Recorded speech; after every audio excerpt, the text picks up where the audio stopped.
비도덕적인 행동을 한 사람을 일컫는 말 중에 짐승마도 못한 사람이라는 표현이 있습니다.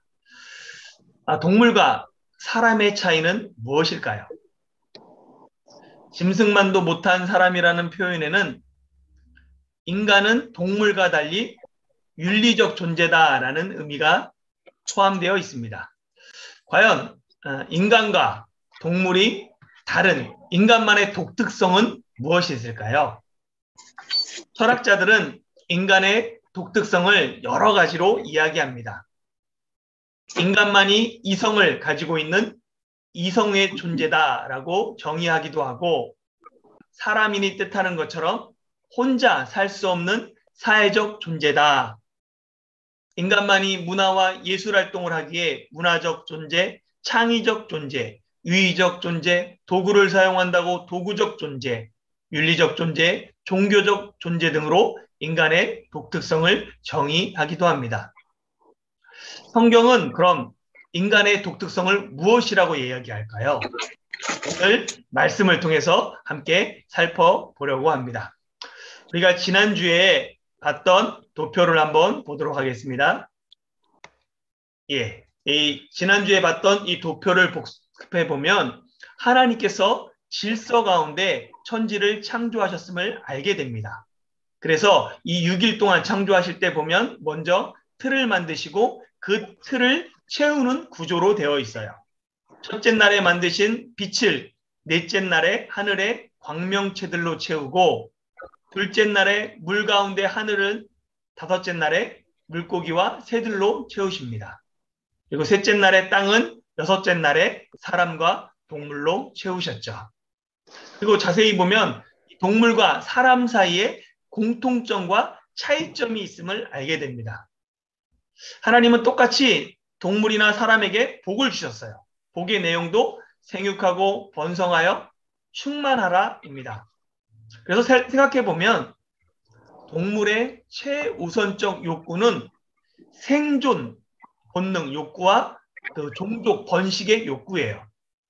이는 인간도 마찬가지입니다. 동물이나 인간 모두 배고프면 먹이 활동을 하고 개체 번식에 힘씁니다. 그러나 차이점이 있어요. 하나님이 사람에게만 땅을 정복하라, 모든 생물을 다스리라 라고 말씀하셨습니다. 하나님은 인간을 땅을 정복하며 모든 생물을 다스리는 특별한 존재로 창조하신 것입니다. 하나님이 인간을 특별한 존재로 창조하신 것을 성경은 어떻게 말하고 있을까요? 창세기 1장 26절에서 27절에 보면 하나님이 이르시되 우리의 형상을 따라 우리의 모양대로 우리가 사람을 만들고 그들로 바다의 물고기와 하늘의 새와 가축과 온 땅과 땅에 기는 모든 것을 다스리게 하자 하시고, 하나님이 자기 형상 곧 하나님의 형상대로 사람을 창조하시되 남자와 여자를 창조하셨다라고 이야기합니다. 인간의 독특성은 인간만이 하나님의 형상대로 창조되었다는 사실이에요. 하나님이 오직 사람을 만들 때 우리의 형상을 따라 우리의 모양대로 우리가 사람을 만들자라고 말씀하셨습니다.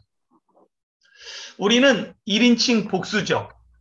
그러면 하나님께서 창조 때 누구와 말씀하시고 누구와 의논하셨다는 것일까요? 이를 조직신학에서는 이 우리를 삼위일체 하나님을 나타내는 표현으로 생각합니다. 조직신학은 분석하고 나눠서 하나의 시스템으로 만드는 신학의 한 분야예요. 그래서 조직신학을 영어로 시스템 티올로지라고 부릅니다. 성부, 성자, 성령 하나님이 깊은 교제와 나눔 가운데 사람을 창조하셨다는 그 표현이 우리의라는 단어에 담겨 있다는 것입니다. 그러나 이와 달리 구약 성경을 연구하는 성경학자들은 우리라는 표현을 히브리 언어의 특징으로 봅니다. 히브리인들은 중요한 결정을 할 때 1인칭 복수를 써서 우리를 사용한다는 거예요. 사실 히브리인들의 이런 표현은 다른 나라 사람들이 이해하기 어려운 표현이지만 한국 사람은 비교적 쉽게 익숙한 표현입니다. 한국어 우리는 단순한 1인칭 복수가 아니라 한국어만의 독특성을 담고 있어요. 그래서 이 우리에는 나를 대체하는 단어로 한국어가 사용합니다. 우리 집, 우리 가족, 우리 어머니, 우리 남편, 우리 아들, 우리나라. 이 한국어는 우리를 1인칭 단수로도 사용하는 거예요. 이는 공동체성을 강조하는 한국인의 문화가 언어에 반영되었기 때문입니다. 히브리인도 마찬가지예요. 히브리인들은 중요한 결정을 내릴 때 우리라고 사용합니다. 그렇기에 성경학자들은 꼭 우리라는 표현이 삼위일체를 의미하지 않는다라고 말해요. 그러나 이 신구약 성경 전체를 통해서 보면 창조 사역이 단지 성부 하나님만의 단독 사역이 아니라는 것을 알게 돼요. 성자 하나님과 성령 하나님이 함께 창조에 동참하신 공동의 사역입니다. 창세기 첫 시간에 살펴본 것처럼 요한복음 1장에서 태초에 계신 말씀이 하나님과 함께 세상을 창조하셨어요. 그 말씀이 예수님이다라고 요한복음 1장은 증언합니다. 골로새서 1장 15절에서 16절에 보면 그는 보이지 아니하시는 하나님의 형상이시오 모든 피조물보다 먼저 나신 이시니 만물이 그에게서 창조되었다라고 기록하고 있습니다. 여기서 그도 예수님입니다. 이처럼 성경은 성자 예수님이 성령 하나님과 함께 창조에 동참하셨다라고 말해요. 시편 104편 30절에 보면 주의 영을 보내어 그들을 창조하사 지면을 새롭게 하시나이다 라고 노래하며 욥기 33장 4절에 보면 하나님의 영이 나를 지으셨고 전능자의 기운이 나를 살리셨느니라 라고 말합니다. 주의 영, 하나님의 영, 전능자의 기운, 바로 성령 하나님입니다. 성령 하나님이 창조 사역에 함께 하셨습니다. 그렇게 우리는 창세기 1장 26절에 우리라는 이 말씀을 삼위일체 하나님을 뜻하는 표현으로 받아들이고 있습니다. 인간의 독특성은 하나님의 형상과 모양에 있어요. 그럼 과연 이 하나님의 형상, 하나님의 모양이 무엇을 의미할까요? 이에 대한 다양한 해석이 있습니다. 형상을 뜻하는 이 시브리어는 1차적으로 그림자를 의미해요. 그러니까 그림자가 실체의 모양을 반영하듯이 여기서 조각품, 모조품 같은 이런 언어가 형상이라는 뜻에 담고 있습니다. 그리고 모양은 담다에서 유래한 말로 추상적인 유사함을 뜻해요. 그로 말미암아 이 초대교회 교부 중에는 형상을 외형적인 신체의 모습을 나타내며 그리고 이 모양은 내면의 성품을 의미하는 것으로 해석했습니다. 즉 인간이 하나님의 형상과 모양대로 지어졌다는 것은 이 육체는 하나님의 형체로 창조된 것이고 정신, 영혼이 하나님의 성품으로 지어졌다라는 의미로 해석했어요. 그런데 이 하나님의 형상과 모양대로 지어진 보시기에 좋았던 이 사람이 죄를 범함으로 말미암아 하나님의 형상은 남아있지만 이 외부는 남아있지만 모양이 내부가 파괴되었다라고 주장합니다. 그리고 이 파괴된 모양을 회복하는 것이 세례라고 이야기하죠. 이를 좀 더 깊이 있게 공부하면 인간의 타락으로 하나님의 모양이 완전히 100% 파괴되었다라는 견해와 일부 파괴되었다라는 견해로 나누어집니다. 이는 결국 인간에게 선을 행할 하나님의 성품이 남아있느냐, 하나님의 능력이 우리 가운데 있느냐 없느냐로 나뉘게 되고 최종적으로 구원의 문제로 이어져요. 개신교에서는 철저히 파괴되어 인간은 선을 행할 능력이 하나도 없다라고 주장하고, 천주교에서는 그래도 조금은 남아 있어서 인간의 선행이 구원에 도움이 된다라고 주장합니다. 신학을 공부할 때 이 형상과 모양에 관한 주제가 한 학기 수업이었어요. 그래서 이 신학을 제대로 공부하는 것이 사실 어렵습니다. 요즘은 일반 성도 중에도 신학책을 읽는 사람이 있어요. 그렇게 목회자도 꾸준히 공부해야 됩니다. 내가 아는 것만큼 전할 수 있습니다. 그렇게 목회자나 성도나 모두 부지런히 진리를 탐구하고 내가 배운 것을 가르치고 전파하는 데 사용해야 합니다. 이 형상과 모양의 뜻을 알기 위해서는 성경 속에서 그러면 이 두 단어가 어떻게 사용되었는지 그 용법을 연구해 보면 돼요. 그런데 형상과 모양이 성경에서 외적인 것과 내적인 것을 구분하는 용어로 사용되지 않고 이게 혼용돼서 사용되고 있습니다. 결국 형상과 모양은 둘 다 같은 의미로 쓰였다는 거예요. 히브리어는 반복을 통해 의미를 강조합니다. 그런데 이 반복할 때 똑같은 단어가 아니라 비슷한 단어를 사용해요. 그래서 보면 26절에서 하나님이 우리의 형상을 따라 우리의 모양대로 우리가 사람을 만들자라고 말씀하셨는데 27절에 보면 하나님이 자기 형상, 곧 하나님의 형상대로 사람을 창조하셨다라고 기록하고 있어요. 하나님의 모양대로 만들었다가 빠져 있습니다. 같은 의미이기 때문이라는 거예요. 그래서 현대신학은 형상과 모양을 구분하지 않고 반복을 통한 강조의 의미로 받아들입니다. 그리고 고대 근동 지역에는 신의 형상, 이것이 왕을 지칭하는 의미로 사용되었습니다. 그래서 왕의 절대 권력을 가진 존재, 그것을 신의 형상을 가진 자다라고 표현했다는 거예요. 인간이 하나님의 형상대로 창조되었다라는 의미는 인간이 하나님의 대리인으로 왕의 권한을 가진 존재로 창조되었다라는 뜻입니다. 사람의 독특성이 여기에 있습니다.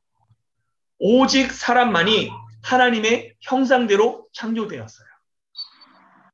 사람은 다른 피조물과 달리 하나님의 형상을 가진 유일한 존재입니다. 그래서 모든 피조물 중에 오직 사람만이 하나님과 교제할 수 있습니다. 진정한 교제는 인격 사이에서 일어나는 사귐이에요. 하나님과 인격적으로 교제할 수 있는 존재, 하나님의 형상대로 창조된 인간뿐입니다. 그래서 하나님과 모든 피조물의 관계는 창조주와 피조물의 관계예요. 그래서 하나님이 말씀하시면 피조물은 그 말씀에 순종할 수밖에 없습니다. 그런데 사람은 피조물임에도 불구하고 하나님의 형상대로 창조지었기에 하나님과 인격적인 교제가 가능해요. 이는 인간의 특권이죠. 이 특권으로 인해 최초의 사람인 아담과 하와는 하나님의 말씀에 불순종하고 죄를 범하게 됩니다. 인간에게 인격이 있기 때문입니다.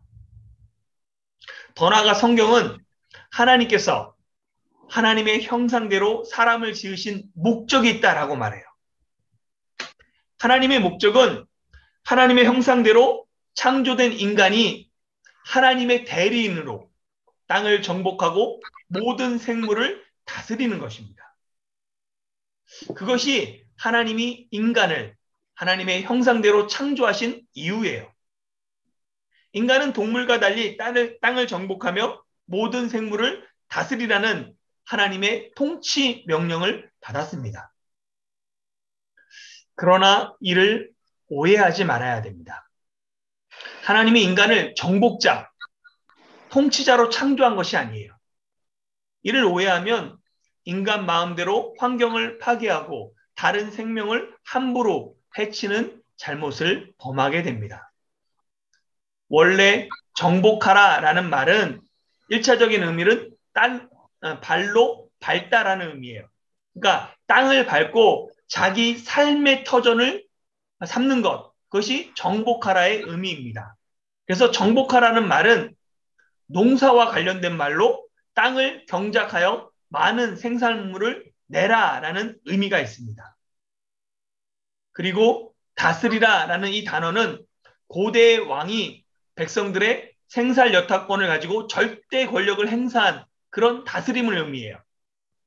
이를 위해 왕은 자신이 다스리는 영토에 자신의 형상을 세워서 주권을 행사하곤 했습니다. 지금도 절대 권력을 꿈꾸는 세상의 지도자들이 자신의 동상을 세워 우상화하는 모습을 쉽게 볼 수 있죠. 과거에는 정복하라, 다스리라 라는 이 말을 주로 힘, 권력에 초점을 맞춰 해석했습니다. 그로 인해 역사적으로 많은 문제가 발생했어요. 그래서 이에 대한 반성으로 이제는 정복하라, 다스리라를 인간의 책임에 초점을 맞춰 해석합니다. 그러니까 하나님의 통치 명령을 폭력과 권력이 아닌 사랑과 관심으로 관리하고 보호하라라는 의미로 해석하고 있다는 거예요. 고대 왕이 자신의 형상을 세워 왕의 주권을 행사한 것처럼 하나님께서 하나님의 형상대로 사람을 창조하시고 사람에게 창조주의 권한을 부여하셨습니다. 이는 철저히 사람은 하나님의 대리인으로 정복하고 다스려야 한다는 의미예요. 그럼 하나님께서 사람에게 원하시는 통치는 어떤 모습일까요? 하나님의 통치를, 왕으로서 통치를 잘 보여주는 성경 말씀이 시편 145편입니다. 시편 145편은 다윗의 시로 왕이신 하나님의 통치를 찬양하고 있어요. 다윗은 피조물을 향한 하나님의 통치를 이렇게 노래합니다. 여호와께서는 모든 것을 선대하시며 그 지으신 모든 것에 긍휼을 베푸시는도다. 손을 펴사 모든 생물의 소원을 만족하게 하시는 분이라고 하나님을 찬양합니다. 하나님은 하나님이 지으신 모든 생물에게 긍휼을, 은혜를 베푸시며 모든 생물의 소원을 들어주시는 분이에요. 하나님의 형상으로 창조된 인간은 하나님의 통치를 따라 모든 피조물을 불쌍히 여기며 모든 생물을 정의와 사랑으로 보호하며 은혜로 관리해야 합니다. 그래서 사람은 하나님의 청지기로 땅은 풍성한 생산물을 내도록 관리하고 모든 생물은 생육하여 번성하여 땅에 충만하도록 도와야 합니다.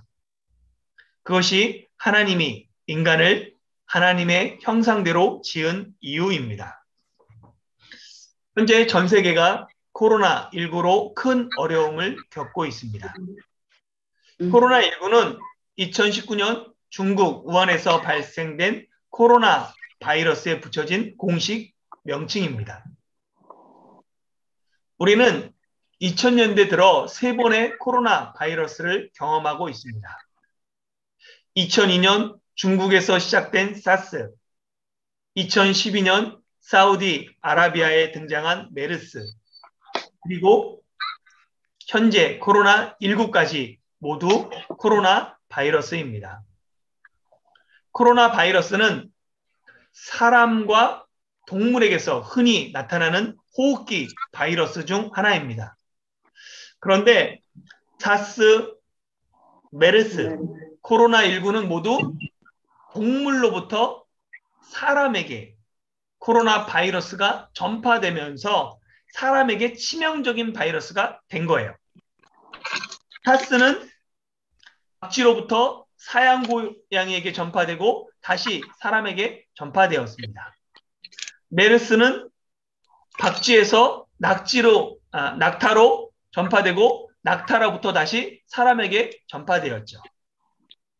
코로나19는 박쥐와 사람 사이에 중간 매체가 있는지 없는지 아직 밝혀지지 않았습니다. 코로나19의 엄청난 전파력은 세계적인 대유행인 팬데믹을 불러왔어요. 이제 지구의 어떤 나라도 코로나19로부터 안전한 나라는 없습니다. 그나마 백신의 개발로 바이러스로부터의 해방을 기대하고 있어요. 그러나 코로나19는 계속해서 사람 간의 전파를 통해 빠른 변이가 일어나고 있습니다. 코로나19 알파, 영국발 변이 바이러스죠. 베타는 남아공 변이 바이러스입니다. 감마 브라질발 변이 바이러스고 델타 인도발 변이 바이러스죠. 현재 가장 문제가 되는 바이러스는 델타 바이러스입니다. 델타 바이러스는 다른 변이 바이러스보다 전파력과 치명률이 높습니다. 또한 델타 바이러스는 기존의 백신을 20%에서 40%씩 무력화시킨다고 알려져 있어요. 그로 인해 백신을 통한 집단 감염을 꿈꾸는 나라들조차 델타 바이러스에 비상이 걸렸습니다. 어쩌면 정말 코로나19 초기에 걱정했던 것처럼 코로나 바이러스가 사라지지 않고 감기처럼 인류와 평생 함께하는 바이러스가 될 확률이 높아지고 있습니다. 그런데 이런 대재앙이 어디서부터 시작되었을까요? 많은 전문가가 코로나 바이러스는 인간이 생태계를 파괴한 결과라고 말합니다. 코로나 바이러스는 주로 박쥐에 기생하는 바이러스인데 박쥐가 자신의 삶의 터전을 잃어버리므로 다른 동물들과 접촉하고 인간과 동물 사이의 접촉이 점점 늘어나면서 결국 박쥐에 기생하던 코로나 바이러스가 사람에게 전파된 것입니다. 우리는 세균과 바이러스를 잘 구분하지 못해요. 그런데 세균은 스스로 증식하지만 바이러스는 숙주에 기생하는 미생물입니다. 곰팡이는 스스로 번식해요. 그런데 바이러스는 숙주가 없으면 기생하고 번식할 수 없습니다. 바이러스는 숙주에 기생하면서 살아야 돼요. 그래서 계속해서 숙주를 찾아요. 지구에는 아직 밝혀지지 않은 수많은 바이러스가 있습니다.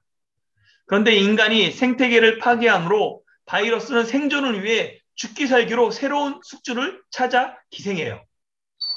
결국 바이러스의 최종 도착지는 생태계 최상의 포식자인 인간으로 규결됩니다. 코로나 바이러스가 이런 식으로 인간 숙주를 몇 번 옮긴 후에 코로나19 델타 바이러스가 된 거죠. 지금은 코로나19가 어디까지 변화할지 아무도 예측할 수 없는 상황이 되었습니다. 사랑하는 성도 여러분, 생태계 파괴의 결과가 결국 인간에게 다시 돌아옵니다. 변이된 코로나 바이러스를 완전히 소멸시킨 방법은 없다라고 얘기해요.